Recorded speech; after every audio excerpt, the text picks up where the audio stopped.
একদিন এই ক্যাপ্টেন খুব সাবধান হয়ে কান পরিষ্কার করার চামচ দিয়ে অল্প একটু বারুদ বের করে নেয়। এরপর সে ধীরে ধীরে সেটাকে ছুরির উপরে রেখে দেয়। কিন্তু এখানে অল্প একটু বারুদ হলেও সেটা এতটাই শক্তিশালী ছিল যে যদি সেখানে ভয়ঙ্কর একটা শক্তি দিয়ে আঘাত করা হতো তাহলে সেখানে পরমাণু বোমের মতোই ভয়ঙ্কর বিস্ফোরণ ঘটতে পারত।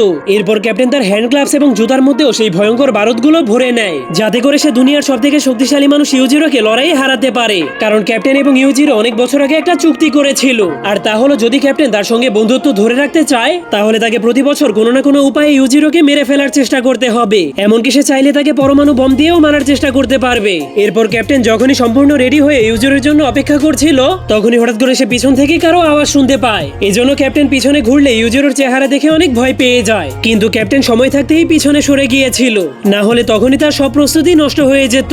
কিন্তু তার এই অবস্থা দেখে ইউজিরো অনেক জোরে জোরে হাসতে শুরু করে দেয়। তবুও ক্যাপ্টেন অনেক শান্ত হয়ে তাকে মারার জন্য সুযোগ খুঁজতে শুরু করে। কিন্তু তখনই হঠাৎ করে ইউজিরো তাকে এমন জোরে একটা লাথি মারে যে তার হেলমেট উড়ে অনেক দূরে চলে যায়, যা দেখার পর ক্যাপ্টেন অনেক অবাক হয়ে যায়। কিন্তু যখন সে তার ওই ভয়ঙ্কর বারুদগুলো ব্যবহার করতে যাবে তখনই ইউজিরো সেই ভয়ঙ্কর লাথির কারণে তার আর্মার ভেঙে দুই টুকরো হয়ে যায়। এজন্য ক্যাপ্টেন এতটাই ভয় পেয়ে যায় যে সে নিজেই হার মেনে যায়।